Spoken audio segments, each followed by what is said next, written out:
Well, I will do a quick update. Everything is running good. I got my sloppy downpipe in there and all my brake lines are done. I actually have brakes front and back, all new lines everywhere. Pretty neat. I can't wait to scuff them and try them out. They're just completely covered in rust from the junkyard. Another cool thing is I put the Y-band in. I just shoved it back here in the nest of wiring to hold it, and I did some little bit of fuel corrections because these are 40 pounders, roughly that size, and I got all my hardware today to put my 80s in. So in a minute or two I'm going to put my 80-pound injectors in. And what you actually do here, this is all Home Depot hardware. What you want to get is metric 6 by about 25 or 30 millimeter, and then nylon spacers that are about a ½ inch. And when you pull these bolts out, you space it up with the spacer, put the longer bolt in to get back down to the threads with the taller injector in, and you're set. So that's one neat thing.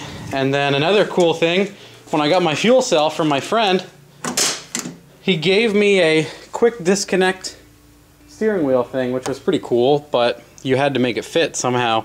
It was just cut off at the end. So my neighbor built a hub that bolted to everything. That's the stock. What's funny about Fairmonts is they don't have a horn in the center of the steering wheel. I don't want to booger this guy. It'll cooperate with me otherwise. Here we go. You actually push here. The horn isn't connected, but see that little action? That goes toot toot. Real nice. You can even see it shows the horn emblem up top. But what's cool is you can pull the steering wheel off now. Stock steering wheel. You can pull it off. So I'm an Integra at a car show. Pretty cool, but I figure if I keep this car and I like it and everything else, this is going to get way more serious with cage work all in here eventually. So this will be pretty neat. Stock steering wheel to aid getting in and out of the car. And then for fun, when I get my halo all up in here, I can put a hook on there and hook the steering wheel on my helmet like a badass for badass points. But the MS3 is running great with the fueling. I have a little issue when the car is really cold. I think the battery isn't strong enough. I actually lose sync. I think it's because the voltage drops off too far. I mean, now that it's warmed up, it rotates a little easier. It doesn't draw as many amps, but it fires and doesn't lose any sync like once it's over 50, 60 degrees, but down at 30, it really struggles to crank. I think I can just change my cranking ignition timing, maybe help that out, or that battery might be on its way out. Who knows, it might be a little small, but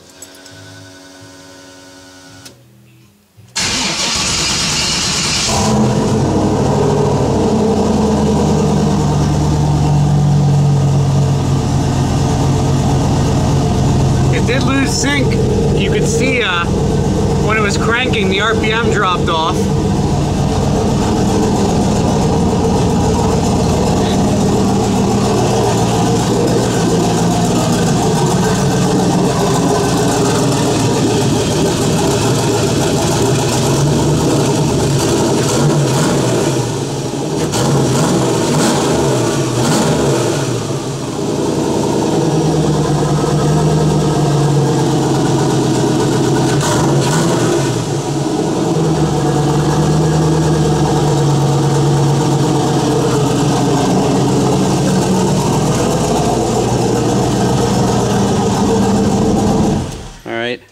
That's it for now. I don't want to get smoked out of here, but I'll be swapping my 80s in. Other than that, she's running great.